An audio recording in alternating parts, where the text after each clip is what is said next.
Muito bem, estamos estudando aqui sobre alguns sentimentos e atitudes que mexem conosco, que nos levam ou para perto de Deus ou para longe dele. A gente já estudou sobre algumas questões, e uma outra que gostaria de estudar com os irmãos hoje é sobre indefinições. Indefinição. A gente vive num tempo de pessoas que são indefinidas. Elas não definiram o que são e o que querem para a vida. A maioria. Muita gente está, vou usar uma expressão aqui diferente, procrastinando as suas decisões. O que é isso? Adiando. Pessoas que estão deixando para amanhã, para depois, definir o que são. Por exemplo, quando você fala de Jesus para alguém, e eu sempre que falo para pessoas sobre Jesus, eu digo, Jesus, para mim, ele não é religião. Para mim, Jesus, ele é um estilo de vida. Quem tem Jesus tem um estilo de vida diferente do que se vive aí fora. É claro que, para muitos crentes de hoje, Jesus é uma religião. Tem muito crente vivendo religiosidade. E por isso tem pessoas, por causa dessa religiosidade, por conta de doutrinas humanas, por conta de palavras de pastores, invenções de falsos mestres, as pessoas hoje elas estão indefinidas, se decidem por Jesus ou não. Será que eu devo, para alguns pensam assim, virar crente? Eu dizia a semana que passou para um jovem, nunca pense assim, virar crente. Porque ninguém vira crente. Aliás, crente, segundo a Bíblia, até o diabo é. A Bíblia ensina que o diabo crê em Deus e tem medo. Ele e os demônios. Então, essa expressão que vou virar crente, eu vou mudar de religião, vou trocar de religião, para mim não rola. E é por isso que você vê hoje muitas pessoas vivendo uma vida de indefinição. Ela não define o que ela quer para ela. E quando define, muita gente no meio do caminho desiste, porque ele não tomou uma decisão, ele não definiu o estilo de vida dele. Ele ainda está vivendo debaixo do que os outros falam, do que os outros pensam, do que a sociedade diz. Então, tem muitas pessoas que um dia decidiram-se por Jesus, mas acabaram abandonando Jesus por conta das coisas que se faz por aí, das coisas que se fala por aí. A gente vive um tempo de indefinições. Pessoas que são indefinidas, elas não definem o que elas querem para o futuro, para o presente. Tem pessoas, como eu já falei, que ela definiu viver de passado, e passado quem vive é museu. A gente tem que viver de presente, e o futuro, como disse Jesus, a Deus pertence. Mas nesse tempo que a gente vive em meio a pessoas indefinidas. Jovens que não sabem o que querem, não sabem que tipo de faculdade vão fazer, ou por quê, qual é o desejo, qual é o talento, qual é o ideal que se tem. Você vê empresas hoje indefinidas naquilo que elas falam, no que elas fazem. Dia desses, uma irmã até me perguntou como a gente poderia definir a nossa igreja. Porque alguns falam de igreja pentecostal, outros falam de igrejas tradicionais, ou alguns consideram igrejas tradicionais frias. Como é que a gente pode definir a nossa igreja? Eu falei, é muito relativo você tentar definir uma igreja, mas eu vou tentar te explicar em algumas palavras.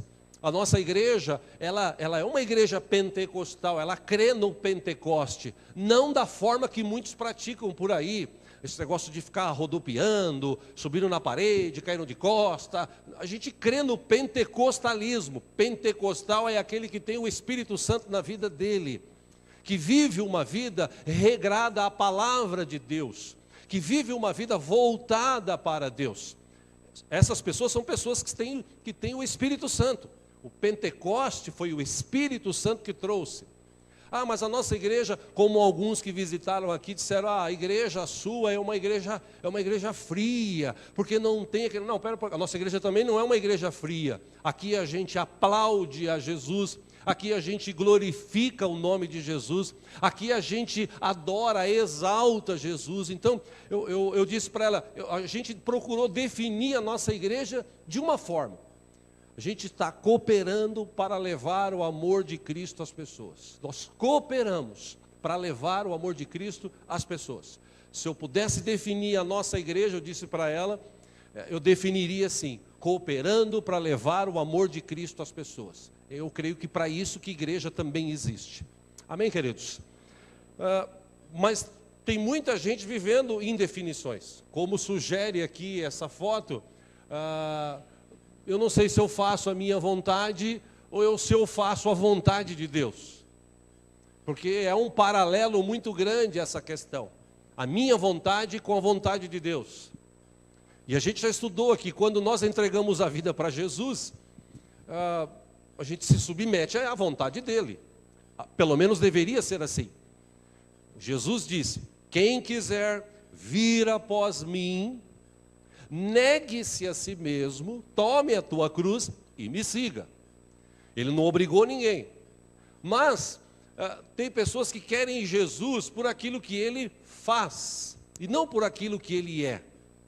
As pessoas vão à igreja hoje para ter Jesus, aí elas se submetem à religião, à igreja, aos dogmas, às doutrinas, para resolver os seus problemas. Quer dizer que para resolver o meu problema eu tenho que aceitar Jesus, eu tenho que, eu já falei até aqui, é uma expressão que eu não consegui entender até hoje, aceitar Jesus, né? Uma coisa assim, né? Eu tenho que aceitar Jesus, Jesus é que tem que me aceitar.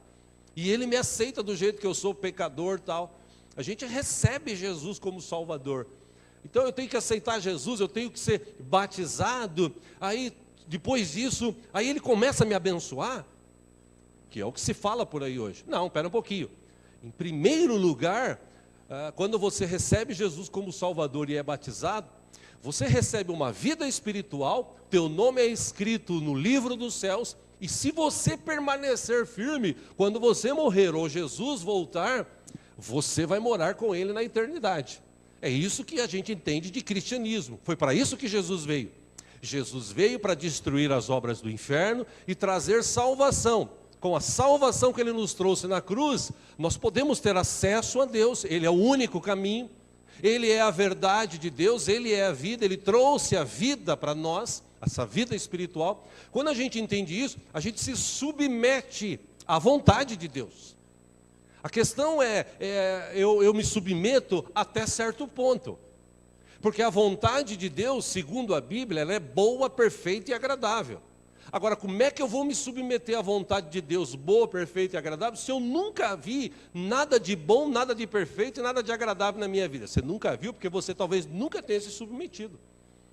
A gente tem estudado aqui de decisões, de indecisões. A gente tem estudado aqui de pessoas insatisfeitas, pessoas que querem independer de Deus.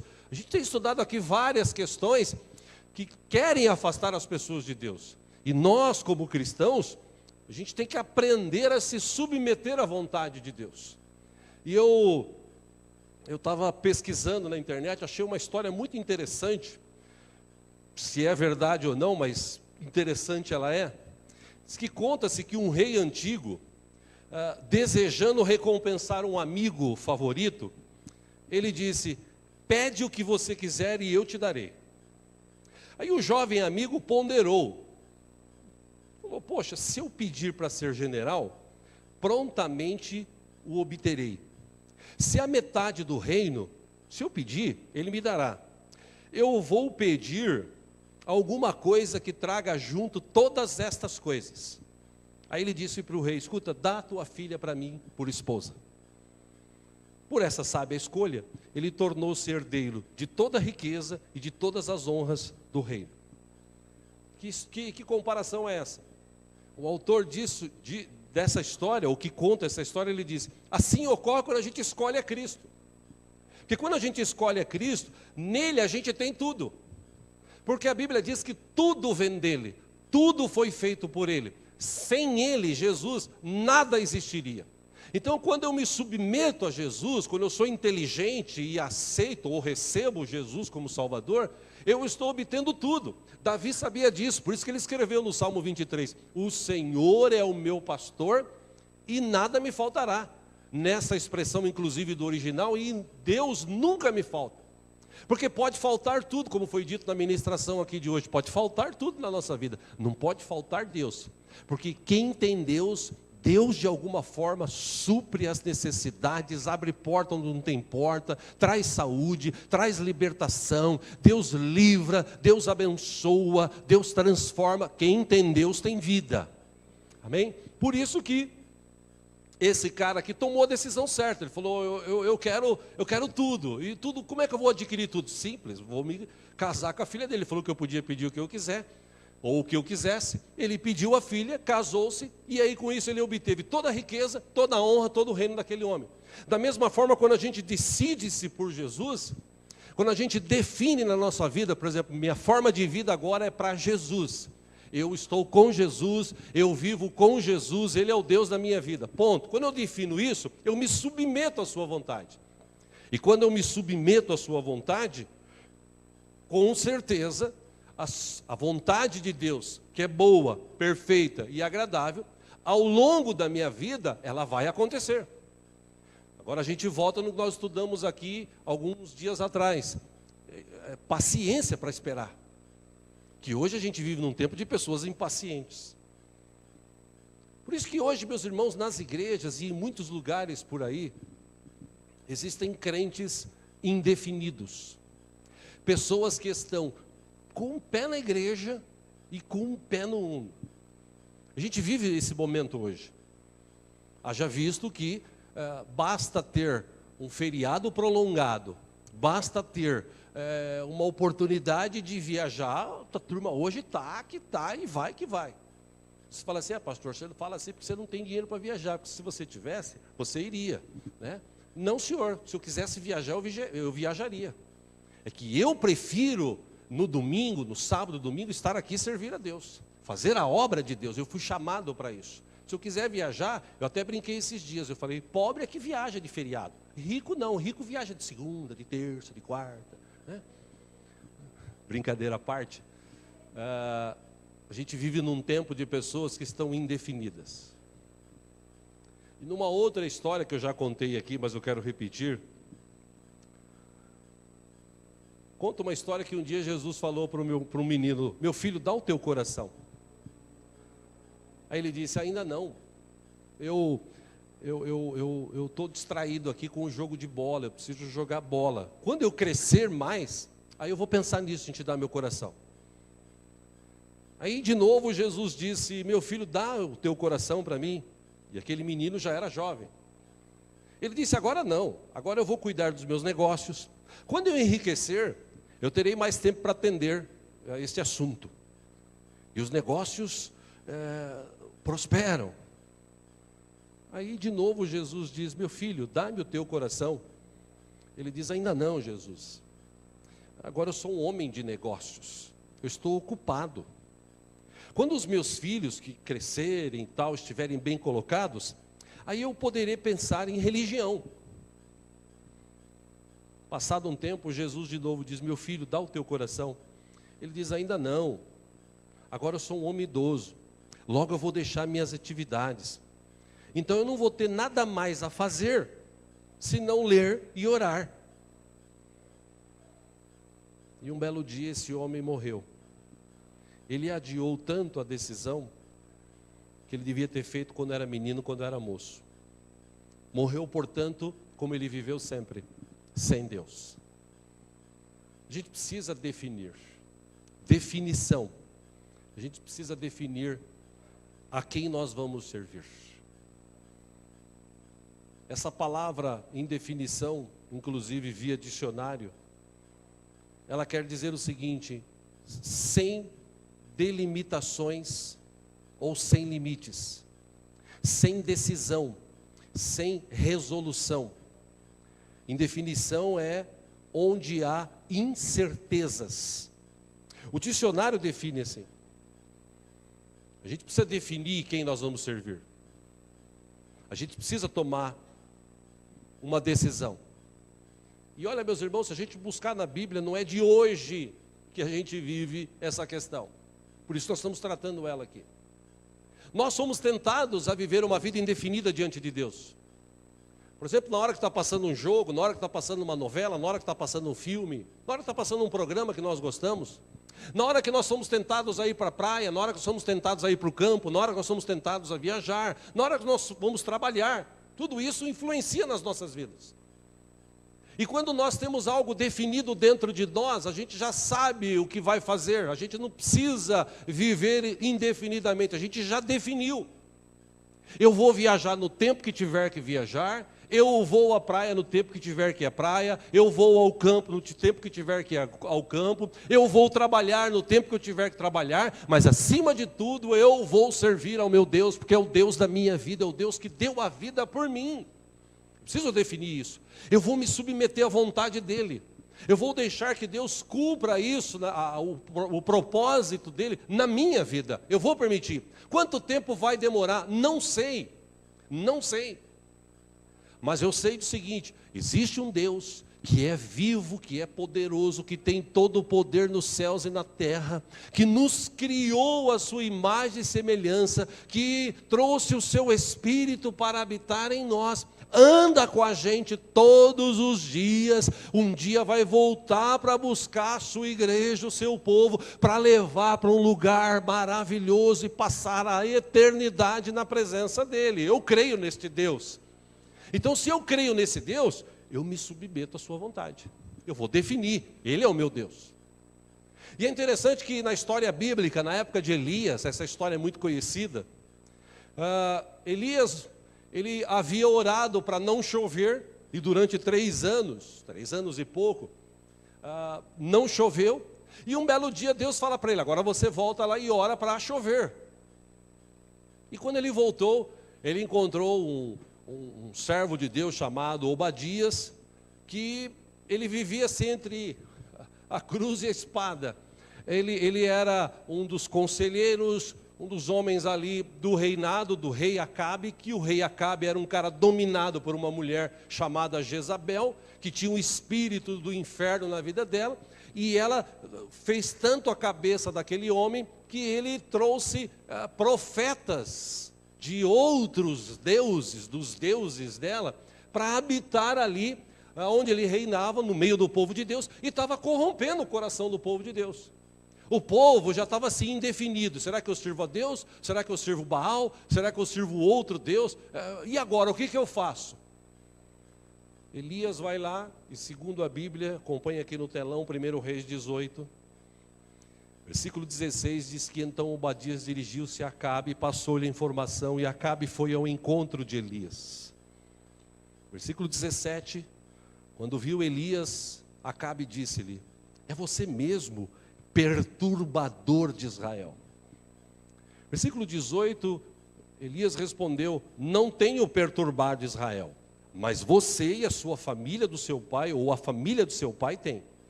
Vocês abandonaram os mandamentos do Senhor e seguiram os Baalins. Agora convoque todo o povo de Israel para encontrar-se comigo no Monte Carmelo. E traga os 450 profetas de Baal e os 400 profetas de Aserá, ou Azerá, como alguns dizem, que comem à mesa de Jezabel. Versículo 20, Acabe convocou então todo Israel e reuniu os profetas no Monte Carmelo. 21, Elias dirigiu-se ao povo e disse-lhe, até quando vocês vão oscilar para um lado e para outro? Se o Senhor é Deus, sigam-no, mas se Baal é Deus, sigam-no. O que me chama a atenção é o final desse versículo, ele diz assim que o povo não respondeu nada. Inacreditável. Precisou Elias desafiar os profetas, esperar toda aquela encenação, todo aquele ritual, de os profetas ficarem das 9 da manhã quase até as 3 da tarde, clamando para os seus deuses, clamando para os seus deuses. E Elias tinha dito, o Deus que é Deus vai responder com fogo do céu e vai queimar esse holocausto. Então vocês clamam aí. E Elias, ele era um homem que tinha um relacionamento com Deus tão grande que ele ainda tirava um barato. Ele falava assim, acho que seu Deus está dormindo. Eu acho que ele foi passear, está acontecendo alguma coisa. Clame mais forte. E os caras clamavam mais forte, nada acontecia. O povo só foi definir que Deus era o Deus deles quando choveu o fogo do céu, queimou todo o holocausto, lambeu a água. Aí o povo se dobrou, se humilhou. Só o Senhor é Deus. Irmão, a gente está vivendo isso hoje. Hoje a gente vive em meio de pessoas, de crentes, que não definiram ainda quem é o seu Deus. Eu vou nessa igreja, mas se não der eu vou naquela outra, se não der eu vou naquela religião, se não der eu vou naquela outra, até eu resolver meu problema. E a gente precisa definir quem é o nosso Deus. Nós estamos chegando num tempo de definições. Porque a Bíblia diz que um dia Jesus Cristo vai voltar para buscar a sua igreja, lavada e remida pelo seu sangue, uma igreja viva, uma igreja que marca a sua época. Só que a gente vive num tempo de igreja, de pessoas de igreja assim indefinidas. Ela não definiu o que ela quer para ela. Tipo assim, se eu for para a igreja, beleza, se eu não for também, beleza. Se eu ouvir uma palavra legal, se eu não ouvir também, legal. Se eu ler a Bíblia, beleza, se eu não ler também, não tanto faz. Como nós tratamos sexta-feira aqui nos poucos que vieram na oração, e a gente citou um salmo, o salmo de um dos filhos de Corá, um dos coraitas. Ele disse, a minha alma tem sede de Deus. Quando eu li esse texto, como na sexta aqui, me vem lágrimas nos olhos. Porque o cristão, ele tinha que ter essa sede de Deus. E o que é ter sede de Deus? Você define aí do jeito que você quiser. Porque você imagina sede, quando você está com muita sede, você pega um copão de água gelado assim, ou para quem gosta de Coca-Cola, aquela sede, você pega a Coca-Cola e bebe. Que alívio. É assim ou não é? Sim ou não, irmãos? Quando eu tenho sede de Deus, eu vou à fonte dele e eu bebo de Deus. De que forma que eu bebo de Deus? Eu oro, eu falo com ele, eu o adoro. Eu faço jejuns, porque jejum me aproxima de Deus. Eu busco a sua presença. Eu faço que nem o salmista, Senhor, vale mais um dia na tua casa do que 1000 em outro lugar. Senhor, eu me alegro quando alguém diz para mim assim, vamos à casa do Senhor. Porque tem gente hoje que não definiu isso ainda. Quando fala assim, vamos para a igreja, fala assim, de novo. Igreja, eu repito, não foi pastor que inventou. Igreja quem inventou foi Jesus. Jesus que inventou a igreja. Por quê? Porque ele sabia que igreja precisa estar junto, precisa crescer junto. Vai ter joio, vai ter trigo, vai ter gente boa, gente ruim, vai ter gente definida, vai ter gente indefinida, vai ter gente que fala bem, vai ter gente que só fofoca, vai ter gente que fala verdade, vai ter gente que fala mentira, mas ainda assim, se aceitou Jesus, se recebeu Jesus, foi batizado, faz parte da igreja, e se permitir, se submeter à vontade de Deus, Deus vai tratar, Deus vai capacitar, Deus vai limpar. Para quê? Porque Jesus falou lá em João 15, Deus limpa para que dê mais fruto ainda, é Ele que capacita, é Ele que limpa. Mas hoje as pessoas não querem se submeter. A gente espera que as coisas se resolvam assim, um dia se resolve. Não, nós temos um Deus vivo e poderoso, foi falado, nós cantamos aqui hoje. Ele é o maior tesouro, Ele é o Deus das nossas vidas. Ele é o Deus que não se esquece da gente, Ele é o Deus que cuida de nós, Ele cuida de nós, quando nós nos submetemos, quando nós confiamos nele. E a gente às vezes fica perguntando, irmãos, por que algumas coisas acontecem nas nossas vidas? É a mesma coisa que Moisés, ele falou para Deus, falou, e agora, Senhor, o que eu faço? Êxodo capítulo 14, versículo 16 e 17. O Senhor disse a Moisés, por que você clama a mim? Dize aos filhos de Israel que marchem. E tu, levanta a tua vara e estende a tua mão sobre o mar, fende-o, para que os filhos de Israel passem pelo meio do mar em seco. Deus precisou lembrar Moisés, que escuta, espera um pouquinho, eu já não te chamei, eu já não te capacitei. Você não acredita que a minha presença está contigo? Meu poder é com você? Eu já falei para você.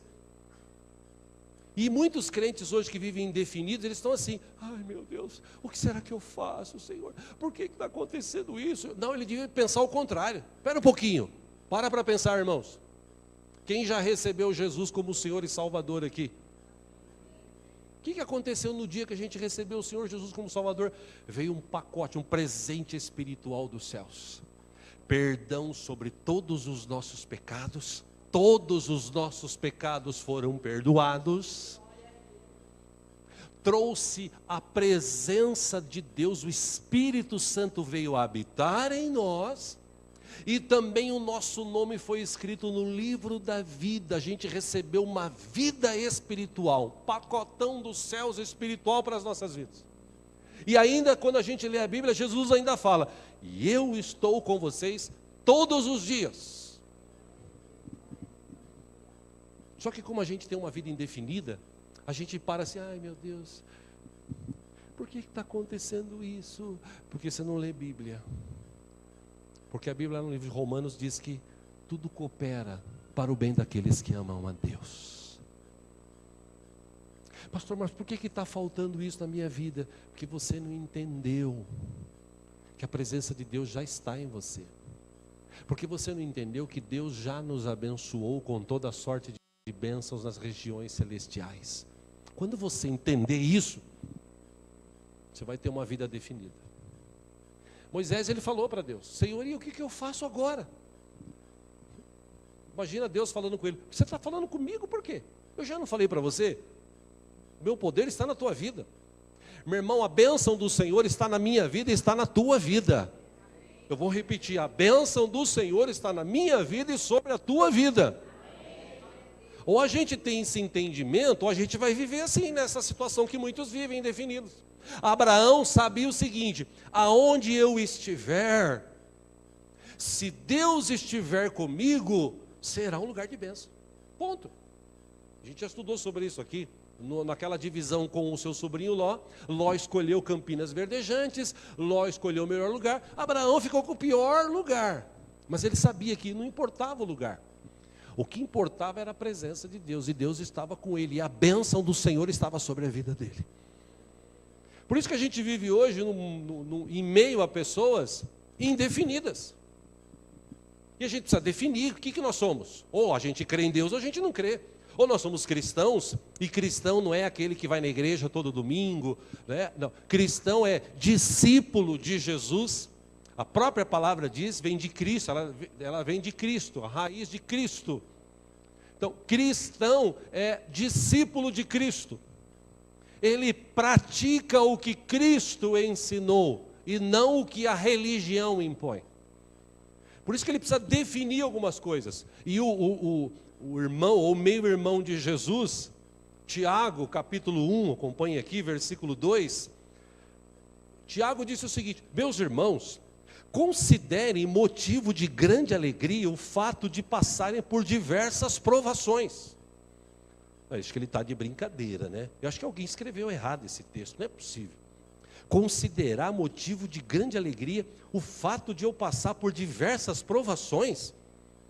Mas ele completa, versículo 3 diz, porque vocês sabem que a prova de sua fé produz perseverança. Quem sabia disso aqui?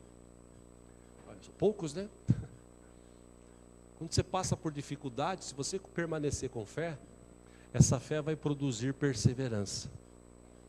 E a perseverança deve ter ação completa, a fim de que vocês sejam maduros, íntegros, sem lhes faltar coisa alguma. Por que está faltando coisas na minha vida? Ele está explicando aqui. Só que os crentes de hoje não lê Bíblia. Os crentes de hoje assistem novela, assistem filme, assistem jogo. Aí a situação vem, a situação difícil vem, ele fica se perguntando, acho que Deus esqueceu de mim, acho que Deus me abençoou, acho que Deus, eu acho que Deus, eu acho que Deus. Aí ele vai numa igreja, ele vai em outra, ele vai numa religião, ele vai em outra, ele fica indefinido, ele não define.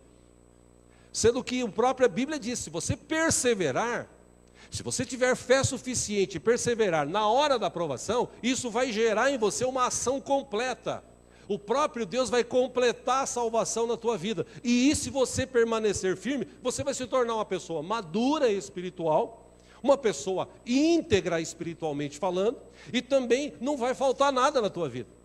Aí ele completa dizendo no versículo 5, se algum de vocês tem falta de sabedoria para entender essas coisas, ele fala, peça a Deus, que a todos dá livremente, de boa vontade, e lhe será concedida. Amém? Só que as pessoas vêm na igreja para pedir o quê? Prosperidade. A mina, o mino, o carro, dinheiro, mulheres, pica-pau, né? Salomão entendeu bem isso. E quando ele chegou diante de Deus, Deus falou, já pensou, irmão, se Deus chega em você e fala assim, peça o que você quiser, que eu vou te dar. Já pensou se Deus falar isso para a gente?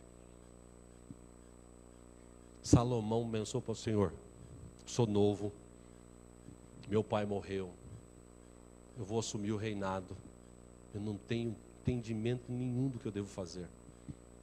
Eu quero que o Senhor me dê sabedoria, para eu reinar, ó Deus, com excelência.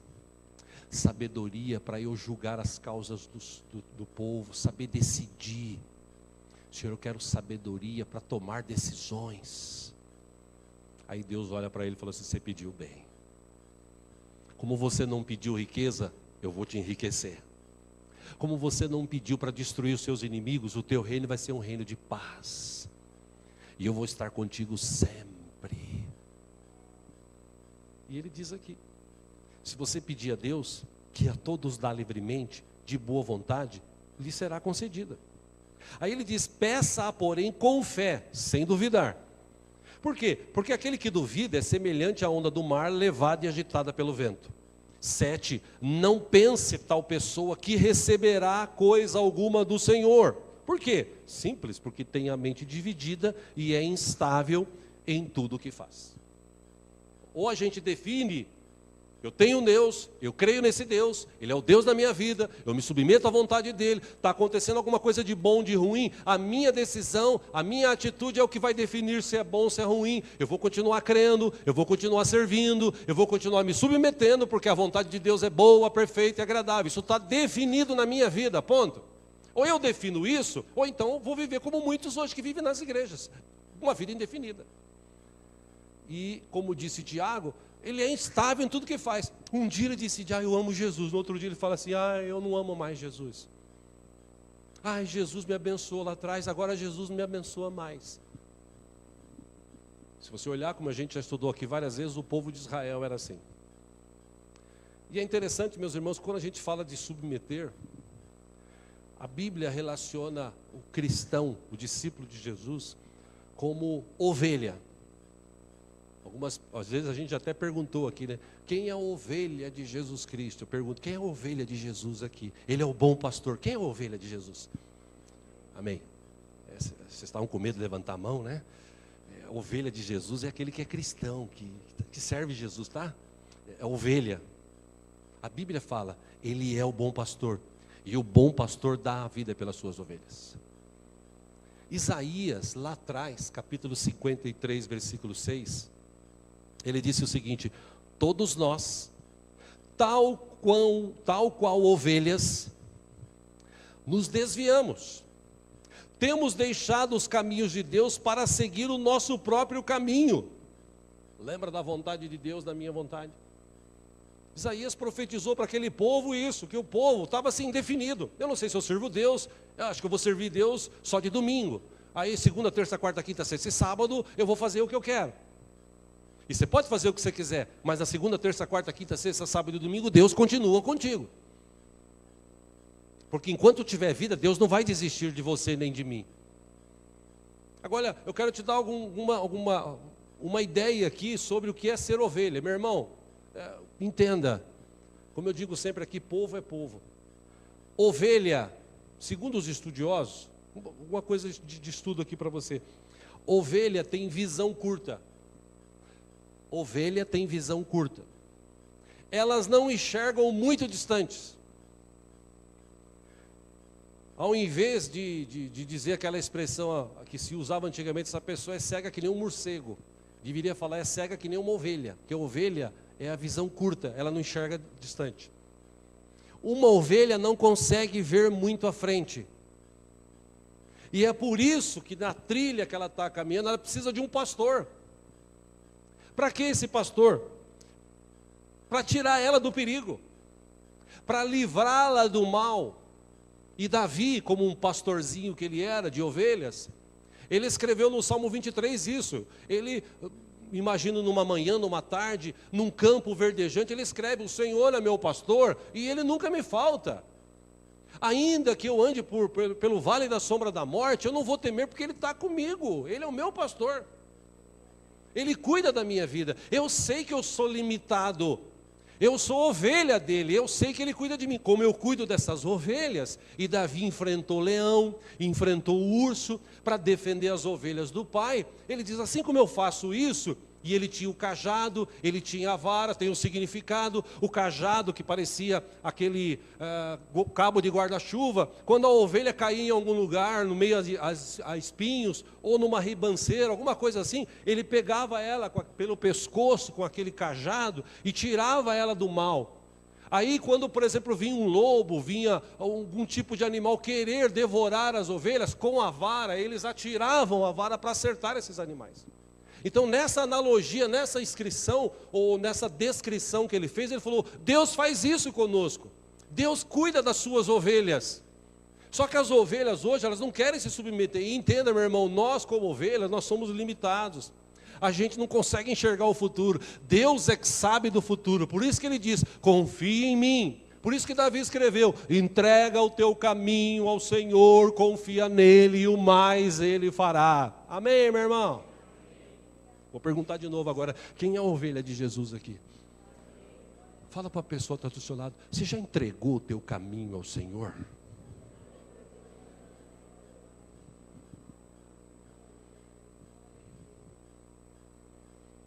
Meu irmão, a gente não sabe nem o que vai acontecer daqui a algumas horas. A gente não sabe. Mas Deus sabe. Por isso, meus irmãos, que como ovelhas, a gente precisa aprender a se submeter. A gente precisa definir. Eu sirvo a Jesus, eu sirvo a Deus, Ele é o Deus da minha vida. Ponto. Tudo que está acontecendo, tudo que falam, tudo que eu ouço, não vai interferir no meu relacionamento com Deus. Ele é o Deus da minha vida. Salomão, na sua grande sabedoria, Provérbios 14, 12, ele escreveu, há caminho que parece certo ao homem, mas no final conduz à morte. Por isso, meus irmãos, quando a gente vem à igreja, a primeira coisa que a gente devia falar é o seguinte, Senhor, me perdoa. Senhor, eu preciso de ajuda, preciso de Ti. Que a gente precisa de ajuda sempre. Se a gente for querer enxergar, fazer como ovelha, a gente vai. Repito o que eu disse no começo, a gente precisa definir o que nós somos. Quando nós definimos o que nós somos, a nossa vida começa a caminhar. O problema é que as pessoas são indefinidas. Eu gostaria de ler um texto com os irmãos. Você que trouxe a sua Bíblia, no livro de Juízes, capítulo 2. Vamos ler juntos.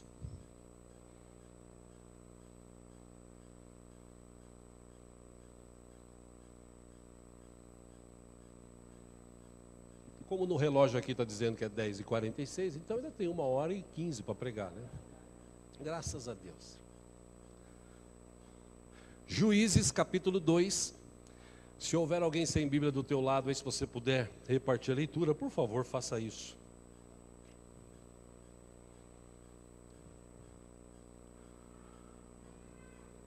Amém? Achamos aí? Juízes 2, versículo 1 diz que o anjo do Senhor subiu de Gilgal a Boquim e disse: tirei vocês do Egito e os trouxe para a terra que prometi com juramento dar aos seus antepassados.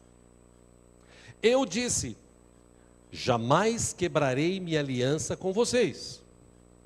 Versículo 2: e vocês não farão acordo com o povo desta terra, mas demolirão os seus altares.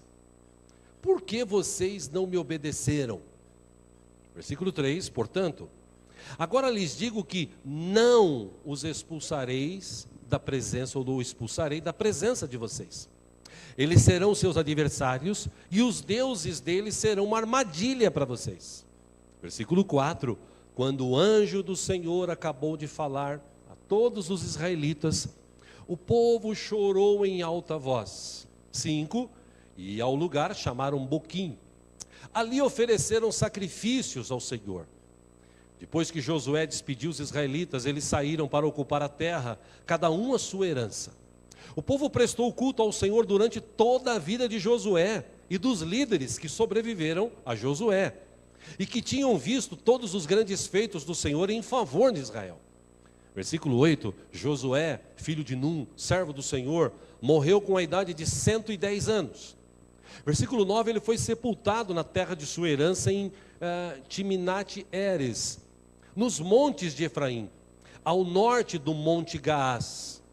Versículo 10: depois que toda aquela geração foi reunida aos seus antepassados, surgiu uma nova geração que não conhecia o Senhor e o que ele havia feito por Israel. Versículo 11: então os israelitas fizeram o que o Senhor reprova e prestaram culto aos Baalins. Abandonaram o Senhor, o Deus dos seus antepassados, que os havia tirado do Egito, e seguiram e adoraram vários deuses dos povos ao seu redor, provocando a ira do Senhor. Abandonaram o Senhor e prestaram culto a Baal e a Astarote. 14: a ira do Senhor se acendeu contra Israel, e ele os entregou nas mãos de invasores que os saquearam. Ele os entregou aos inimigos ao seu redor, aos quais já não conseguiam resistir. Sempre que os israelitas saíam para a batalha, a mão do Senhor era contra eles para derrotá-los, conforme lhes havia advertido e jurado. Aí grande angústia os dominava. 16: então o Senhor levantou juízes, que os libertaram das mãos daqueles que os atacavam. Mesmo assim, eles não quiseram ouvir os juízes. Antes, se prostituíram com outros deuses e os adoraram. Ao contrário dos seus antepassados, logo se desviaram do caminho para o qual, ou pelo qual os seus antepassados tinham andado, o caminho da obediência aos mandamentos do Senhor. 18: sempre que o Senhor lhes levantava um juiz, ele estava com o juiz e o salvava das mãos dos seus inimigos, enquanto o juiz vivia. E por que Deus fazia isso? Porque o Senhor tinha misericórdia por causa dos gemidos deles diante daqueles que os oprimiam e os afligiam. 19: mas quando o juiz morria, o povo voltava a caminhos ainda piores do que os caminhos dos seus antepassados, seguindo outros deuses, prestando-lhes culto e adorando-os. Recusavam-se a abandonar suas práticas e seu caminho obstinado. Por isso, 20, a ira do Senhor acendeu-se contra Israel, e ele disse: como este povo violou a aliança que eu fiz com os seus antepassados, e não tem ouvido a minha voz. 21, não expulsarei de diante dele nenhuma das nações que Josué deixou quando morreu. Versículo 22, eu as usarei para pôr Israel à prova, e ver se guardará o caminho do Senhor, e se andará nele como fizeram os seus antepassados. 23, o Senhor havia permitido que essas nações permanecessem. Não as expulsou de imediato, e não as entregou nas mãos de Josué. Esse foi o pecado que aquele povo cometeu. Só até aí.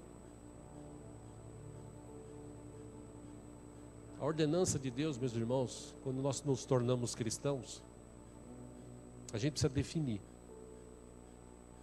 Só que tem gente que ainda tem alianças com o mundo. E a Bíblia diz que o mundo jaz no maligno. Amém? O mundo jaz no maligno. Nós não podemos ter aliança com o mundo. Mesmo porque quem nasceu de novo, nasceu para uma vida espiritual, uma vida eterna. O mundo vai passar. Aqui nesse texto você vê que o povo, preste atenção, o povo, os pais não ensinaram os filhos. Porque os pais estavam preocupados em viver a sua vida. Eles não tinham preocupação de levar os filhos para a igreja, de ensinar, de falar de Deus. A preocupação deles era viver a vida. O que aconteceu? Lá na frente, quando morreu Josué, quando morreu os pais, os filhos se esqueceram de Deus. Aliás, alguns nem conheciam Deus, está aqui no texto. E por que será que eles não conheciam Deus? Provavelmente porque os pais não falavam de Deus para eles. E sabe por que aconteceu isso? Porque era gente que tinha uma vida indefinida. Ele não definiu quem servir. Trazendo para o Novo Testamento aqui para encerrar, se você olhar a vida de Pedro, o apóstolo Pedro, 3 anos com Jesus. 3 anos com Jesus. Vou repetir aqui, 3 anos com Jesus. Ele andou sobre as águas. Ele viu milagres maravilhosos que Jesus fez. Mas ele ainda não tinha definido Jesus como o Senhor de sua vida. Um dia Jesus diz o texto que ele estava orando. E Jesus orou pelos seus discípulos, pelo povo da época. E Jesus orou por nós. Está lá no livro de João.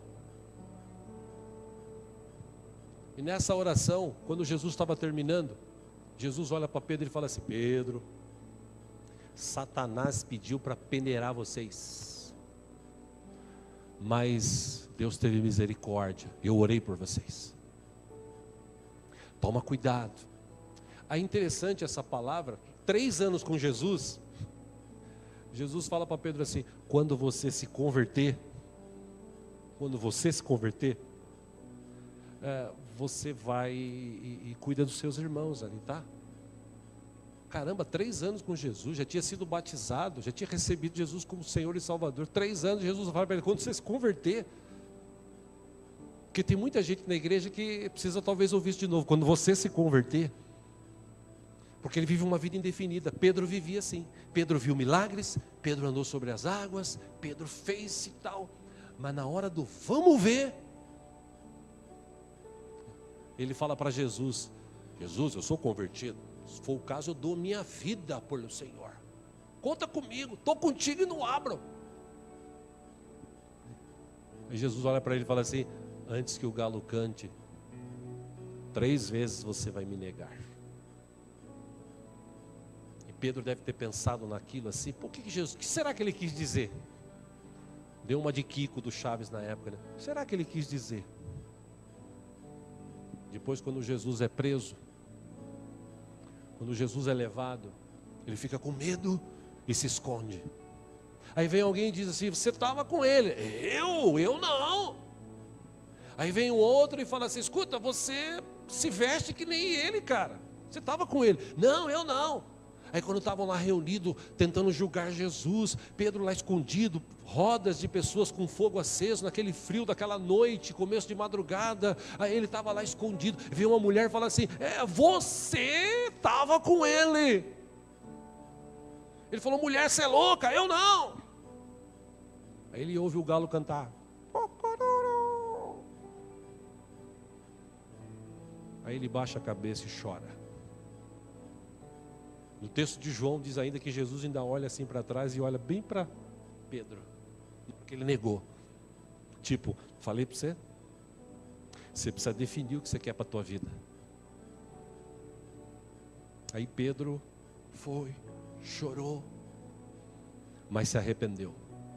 Judas foi, chorou, sentiu remorso, se matou.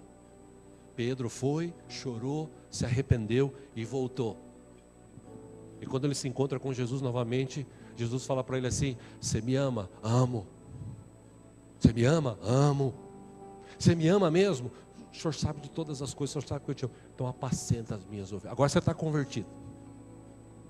E naquele dia Pedro definiu: a minha vida é do Senhor Jesus. Pode acontecer o que for.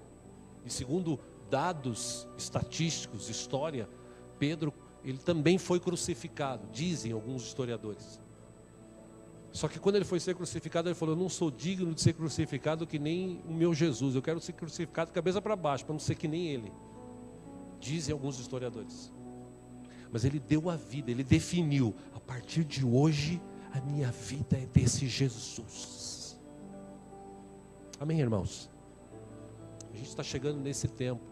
Na África, Tem cara que fecha a igreja, sela ela por fora, amarra por fora e taca fogo. E quem está dentro não consegue sair, só porque ele diz que é servo de Deus. Tem gente na África morrendo queimado dentro de igreja. Tem outros lugares que existem pessoas que estão dando a vida, mas não negam Jesus. E definiram, eu sou de Jesus. Pode acontecer o que for, eu sou de Jesus. Pode vir o pior problema que vier, pode vir a maior dificuldade que vier. Eu sou de Jesus. Isso é definido. Amém? Se você ainda não se definiu, eu te encorajo nessa manhã a você se definir. Eu sou de Jesus. Pode acontecer o que for. Ele é o Deus da minha vida. Eu vou me submeter à sua vontade, porque eu creio na sua palavra e a vontade do meu Deus é boa, perfeita e agradável. E no tempo dele, eu vou me submeter ao tempo dele. Mas eu sei que ele vai honrar. Como disse Jó, eu sei que o meu Redentor vive. E Deus interferiu na vida de Jó. Deus testou ele primeiro, mas depois Deus interferiu e deu tudo em dobro. E deu saúde de volta. E renovou a vida dele, que ele viveu ainda muitos anos. Porque Deus é capaz de fazer infinitamente mais além daquilo que pedimos ou pensamos. Amém, queridos? Vamos ficar em pé, vamos orar?